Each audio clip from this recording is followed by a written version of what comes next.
Hi అందరికీ నమస్తే. ప్రస్తుతం తెలంగాణలో ఎక్కడ చూసినా తెలంగాణ లోగో గురించి, తెలంగాణ గేయం గురించి, వీటి గురించి చర్చ జరుగుతుంది. మొన్నటిదాకానేమో టీఎస్వీ టీజీ గురించి.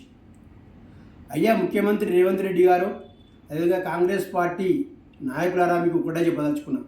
అసలు తెలంగాణ ప్రజలకు ఏం కావాలో తెలుసుకోండి అయ్యా. మాకు కావాల్సింది కార్పొరేట్ స్థాయిలో ఉచిత విద్య కావాలి. మాకు కావాల్సింది దవాఖానలో పడితే ఉచిత వైద్యం కావాలి. వైద్యం అంటే ఎట్లా? కార్పొరేట్ స్థాయిలో కావాలి.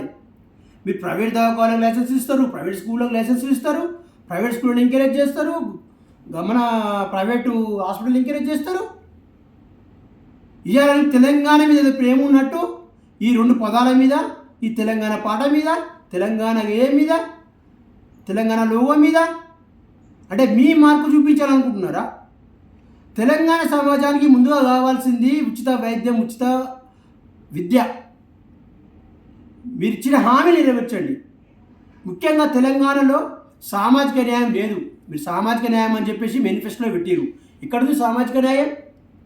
ఈ రాష్ట్రంలో బీసీలు 56% ఉంటే బీసీలకు మీరు రిజర్వేషన్ ఇస్తా అని చెప్పారు 42%. కానీ ఎక్కడ ఇచ్చారు? ఇలాంటి అసమానతలు ఎక్కడైతే ఉన్నాయో వాటిని తొలగించాల్సింది పోయి పని లేనోడు పని పెట్టుకున్నట్టుంది నీ కథ. ఏందివా ఇది?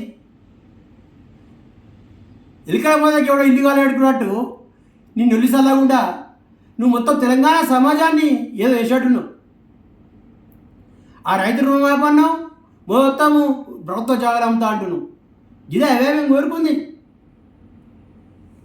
అయ్యా రేవంత్ రెడ్డి గారు, ఇప్పటికైనా ఆలోచన చేయండి.